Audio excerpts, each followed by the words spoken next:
اعوذ باللہ من الشیطان الرجیم بسم اللہ الرحمن الرحیم. ویورز السلام علیکم.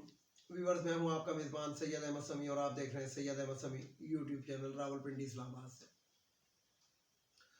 ویورز آج موسم سرما کی چھٹیاں ختم ہونے کے بعد آج پہلا دن تھا عدالتوں کا، کیونکہ قاضی صاحب جو تھے وہ چھٹیاں منانے کے لیے گئے ہوئے تھے. تو حالانکہ ملک کے اندر کیا چل رہا ہے، الیکشن جو پتھر کی لکیر انہوں نے بتائی تھی، وہ پتھر کی لکیر کے ساتھ وہ کیا ہو رہا ہے اس کو مٹانے کی کوشش کی جا رہی ہے. لیکن وہ بہرحال چھٹیاں منانے کے لیے گئے تھے اور جاتے ہوئے انہوں نے جسے کہتے ہیں کہ ایک لیٹر بھی ریلیز کیا تھا دوبارہ، اور اس کو ریلیز کرنے کی ان کو کہ جو ججوں کی بیگمات ہیں گی ان کا سامان نہیں چیک کیا جائے، استثناء حاصل ہے. تو بہرحال آج ان کا پہلا دن تھا اور پہلے دن انہوں نے بہت کچھ کرنا تھا، لیکن بادی نظر میں انہوں نے کچھ بھی نہیں کیا. یعنی کہ سب کچھ سوشل میڈیا سے، کوئی ججز جو ہیں وہ اندھے یا بہرے نہیں ہیں اور وہ اسی دنیا میں رہتے ہیں، اسی پاکستان کے اندر رہتے ہیں، اسی کے اندر کیا کہتے ہیں تنخواہیں لاکھوں روپے کی، کروڑوں روپے کی ڈکارتے ہیں اور ٹی اے لیتے ہیں، گاڑیوں کا پیٹرول لیتے ہیں، گھروں کے گیس کے بل، بجلی کے بل، ٹیلی فون کے بل، یہ تمام کچھ یہ ججز لیتے ہیں. لیکن ابھی تک ان کی آنکھیں بند ہیں کہ اس ملک کے اندر کیا ہو رہا ہے. یعنی کہ ایک چھوٹے موبائل کے اوپر بھی پتہ لگ رہا ہے کہ کس طریقے سے لوگوں کو اغوا کیا جا رہا ہے، تائید کنندہ کو اٹھایا جا رہا ہے، وہ کمانڈوز کی گاڑی آ کے کھڑی ہوتی ہے، کیا ہو رہا ہے گا، کبھی کس کو غائب کیا جاتا ہے، کبھی کس کو غائب کیا جاتا ہے. یعنی کہ سیم وہی والی سچویشن اس ٹائم چل رہی ہے تھی پاکستان کے اندر کہ جو 1977 کے اندر ذوالفقار علی بھٹو نے کی تھی. اور شاید کیونکہ ہم تو اس وقت نہیں تھے تو میرا خیال ہے کہ 1970 میں بھی یہی بنگلہ دیش کے اندر یا جس کو موجودہ بنگلہ دیش اور مشرقی پاکستان میں ہوا، تو وہی سچویشن آج کل یہاں پہ وہی گیم کھیلا جا رہا اور اہل شریف کھلوا رہے ہیں. کن کے ساتھ مل کے؟ نگران حکومتوں کے ساتھ مل کے، انڈر دا سپرویژن آف حافظ صاحب. کیونکہ حافظ صاحب کا ایسے موقع پہ خاموش رہنا، قاضی فائز عیسیٰ کا چھٹی پر جانا، قاضی فائز عیسیٰ کا چھٹی پہ جا کر پھر ایک اشتہار چھپوانا اور واپس آ کے فوراً یعنی کہ جسے کہتے ہیں کہ اس بینچ کی تشکیل کے اندر مصروف ہو جانا. لیکن دوسری طرف انہوں نے یہ نہیں دیکھا کہ پاکستان کے اندر ایک ایسی پارٹی جو 70% عوام کے دلوں کی اس ٹائم دھڑکن بنی ہوئی ہے، اس کے نمائندوں کو کس طریقے سے ان کے پیپرز ریجیکٹ کیے جا رہے ہیں. اور نام کیا لگایا کہ جناب وہ جو وکیل صاحب تھے وہ ہائی کورٹ گئے ہوئے تھے اور وہ وہاں پہ بائیو میٹرک کے لیے، تو وہ واپس نہیں آئے تو قاضی صاحب اٹھ گئے. قاضی صاحب آج کیوں اٹھے؟ کیا قاضی صاحب جو ہے سرکاری ملازم نہیں ہے؟ یہ یاد رکھیں کہ فوج بھی ایک ادارہ ہے، وہ کوئی حاکمیت کا ادارہ نہیں ہے کہ وہ ہم پہ حکم چلائیں یا پاکستان کے عوام کے اوپر اپنی مرضی مسلط کریں. وہ ایک ادارہ ہے، ادارے کو ادارے کی طرح کام کرے. اسی طریقے سے سپریم کورٹ بھی ایک ادارہ ہے، سرکاری ادارہ ہے. ان کو یہ طاقت دی گئی ہے کہ جناب یہ لاکھوں کروڑوں روپے کے اندر تنخواہیں و مراد اور یہ بنگلے اور یہ گاڑیاں اسی لیے ان کو دی گئی ہیں کہ آپ کو اگر ضرورت پڑے تو آپ دن اور رات کام کریں گے بیٹھ کے. اور اتنی زیادہ پرانی بات بھی نہیں ہے کہ 2022 کے اندر رات کو یہی سپریم کورٹ کھلی تھی اور جب افتخار چودھری اور پرویز مشرف صاحب کا پھڈا چل رہا، وہ آصف علی زرداری کا پھڈا چل رہا تھا، تو کیا کہتے ہیں کہ افتخار چودھری بھی رات کو کھول کے بیٹھا تھا پرویز مشرف کے دور میں اور زرداری کے دور میں. تو یہ اپنے کاموں کے لیے تو رات کو بھی سپریم کورٹ کھل سکتی ہے، اور جب کوئی وہ لینا ہو، سوموٹو لینا ہو تو وہ رات کو بھی کھل سکتی ہے. اور سوموٹو بھی کس چیز پہ لینا ہے کہ ہماری بیگمات کو کوئی چیک نہ کرے، ہماری وہ نہ ہو، یہ نہ ہو، اس پہ تو رات کو کھل سکتی ہے. لیکن آج جو تھے قاضی صاحب اڑ گئے. قاضی صاحب اس لیے اڑ گئے کہ پھر وہی والی بات ہے، تصویریں سوشل میڈیا پہ بہت گھوم رہی ہیں. اب میں اپنے منہ سے کیا کہوں کہ شاید کسی ہڈی کی تلاش میں چلے گئے ہوں، یہی میں کہہ سکتا ہوں، اور تو میں کچھ نہیں کہہ سکتا. تو بہرحال پاکستان کے اندر اس ٹائم جو مکروہ دھندا چل رہا ہے، اور اس کے اندر ایک بہت ہی دردناک قسم کی ایک خبر آئی کہ وہ جمشید دستی کے گھر میں کیا ہوا، اس کی گھر والوں کے ساتھ کیا، میں اس ویڈیو میں بتانے ہمارے پاس الفاظ نہیں. یعنی کہ جمشید دستی کو میں پرسنلی طور پہ جانتا ہوں. اس کے جو بھائی وغیرہ ہیں وہ میرے ساتھ یعنی کہ بس میرا ان کا بہت اچھا، سیدھی سے الفاظ بتاؤں کہ بہت اچھا تعلق رہا ہے جمشید دستی کے بھائیوں کے ساتھ بھی، اور جمشید دستی کے ساتھ بھی میں فون پہ کافی عرصے بات کرتا.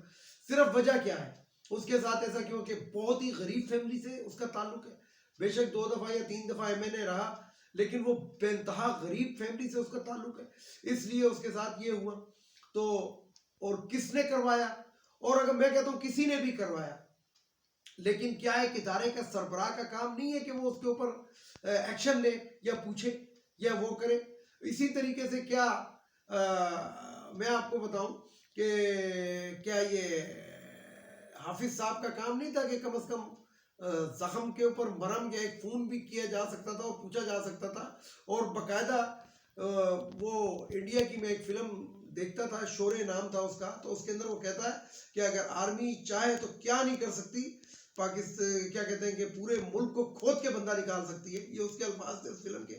تو پاکستان میں بھی ایسا ہی ہے کہ ایک طرف جو ہے نامعلوم نکلتے ہیں اور وہ ایف آئی آریں کٹواتے ہیں عمران خان کے خلاف، کبھی کسی کے خلاف کبھی کسی کے خلاف، اور اس کے بعد وہ غائب ہو جاتے ہیں. ایف آئی آر یعنی پھٹ پہ چنگی چھوڑ جمالو دور کڑی والا کام کرتے ہیں. اور دوسری طرف جو ہے وہ اتنا سنگین قسم کا، کیونکہ ایکشن ان پہ کیوں نہیں لیا جاتا، وہ اسی لیے لیا جا رہا یا پوچھ گچھ لیے کہ کروایا ہی خود جا رہا. دوسری طرف ایک ڈرامہ بھی ہوا کل. وہ ڈرامہ کیا ہوا کہ مولانا فضل الرحمان کے قافلے کے اوپر 2 طرف سے فائرنگ ہوئی، لیکن حیرت انگیز طور پہ نہ مولانا فضل الرحمان کو کچھ ہوا نہ اس کے بندوں کو کچھ ہوا. تو یہ الیکشن کو ڈیلے کرنے کی ڈیلے ٹیکٹکس استعمال کر رہا ہے، کیونکہ یہ وہی مولوی ہے جس کا جو پیشہ ہے وہ دین فروشی ہے، اور اس کی جو خوراک ہے، جو حرام ہر طرح کا کھانا، یہ اس کی خوراک ہے. تو اس نے مطلب وہ ایک ڈرامہ کیا گیا کہ جناب ایک فائرنگ ہو گئی ہے، اور فائرنگ کے اندر حیرت انگیز طور پہ مولانا فضل الرحمان بچ گیا. یعنی کہ فائرنگ کرنے والے کیا اتنے بے وقوف تھے کہ وہ اتنے ویل ٹرینڈ تھے کہ وہ ایک علاقے کے اندر آ کے جو مولانا فضل الرحمان کو سیکورٹی اور یہ وہ دی ہوئی، اس کے باوجود وہ اس پہ وہ فائرنگ کر دیتے، لیکن وہ نلائق اتنے تھے کہ وہ گولی نشانے پہ نہیں لگتی. تو یہ جو ہے نا، اب عوام کو زیادہ بے وقوف نہیں بنایا جا سکتا. بات 75 سال سے عوام بے وقوف بن رہے ہیں، یہی سوچ رہے ہیں کہ یہ ہمارے مسیحا ہیں، لیکن یہ ہمارے مسیحا نہیں ہے. ایکچوئل جو ہے یہ ہم لوگوں کے اوپر حکمرانی کرنے کے خواب دیکھتے ہیں، طریقے ڈھونڈتے ہیں، اور ہمارے ملک کو کھا گئے.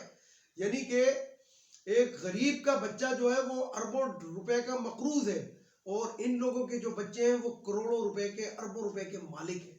تو عوام جو ہے کہیں طاقتور نہ ہو جائے اور گریبان میں ہاتھ ڈال کے یہ نہ پوچھیں کہ بھئی ہمارا بچہ مقروض اور تمہارا بچہ ارب پتی کیسے. تو بات یہ ہے کہ ویورز کہ بنگلہ دیش نے ہم سے آزادی حاصل کی، اور بنگلہ دیش کی ہم بات اب اس لیے بھی نہیں کرتے کہ وہ اب ترقی کر رہے ہیں. یعنی کہ آج میں آپ کو ایک بات بتا دوں، بڑی تاریخی بات ہے کہ ذوالفقار علی بھٹو مرحوم نے شیخ مجیب الرحمان کو کہا تھا 2 ٹکے کا آدمی، اور آج 1 ٹکا ہمارے 2.5 روپے کے برابر ہے. اب آپ اس سے اندازہ لگا لیں کہ اس کو تو 2 ٹکے کہا تھا، تو ہم کتنے ٹکے کے ہو گئے. اور ہم نہیں ہو گئے، ہم لوگوں کو اس نیج پہ پہنچانے والے وہ حکمران ہو گئے کہ جو اپنے اقتدار کے لیے، یعنی کہ دیکھیں کس قسم کا نشہ ہے کہ ایک بھگوڑے کو، ایک وارداتی کو بلایا جاتا ہے، کس طریقے سے بلایا جاتا ہے، اس کو کس طریقے کے پروٹوکول دیے جاتے ہیں کہ بائیو میٹرک ایئرپورٹ پہ ہو رہی ہے، یہ ہو رہا ہے، اور وہ ہر قسم کے کیس سے وہ جو ہوتا ہے وہ بری الزما ہو جاتا ہے. اس کے بعد اس کے کاغذات بھی ایکسپٹ ہو جاتے ہیں. اور دوسری طرف جو عوام کی پلس جس شخص کے لیے دھڑک رہی ہیں، جو پلسیں عوام کی دھڑک رہی ہیں، اس کو جناب پابند سلاست کیا ہوا ہے، اس کو باہر نہیں نکلنے دیا ہے، اس پہ جھوٹے مقدمات بنائے ہوئے ہیں. گھڑی کا کبھی سوچا اٹھتا ہے، وہ اگر 70 روپے والی گھڑی ہے جو بازاروں میں الیکٹرانک گھڑیاں ملتی ہیں، اگر اس کے اوپر وہ شخص سائن کر دے تو وہ گھڑی لاکھوں روپے کی ہو جائے گی. پھر دوسری بات یہ کہ توشہ خانہ کے اندر گاڑیاں لوگ لے کے اڑ گئے، کیا کیا لے کے اڑ گئے. سب سے زیادہ گھڑیاں تو شوکت عزیز نے لی ہوئی، اس کے خلاف کوئی نہیں بول رہا. اور توشہ خانہ کی جو ریفرنس جو دوسروں کے خلاف داخل ہے ان پہ کوئی ایکشن نہیں ہو رہا. اسے سائفر میں سے ہوا نکل چکی ہے، پھٹ چکا ہے. یہی سپریم کورٹ کے ججز کہہ چکے ہیں کہ جناب یہ کچھ بھی نہیں ہے.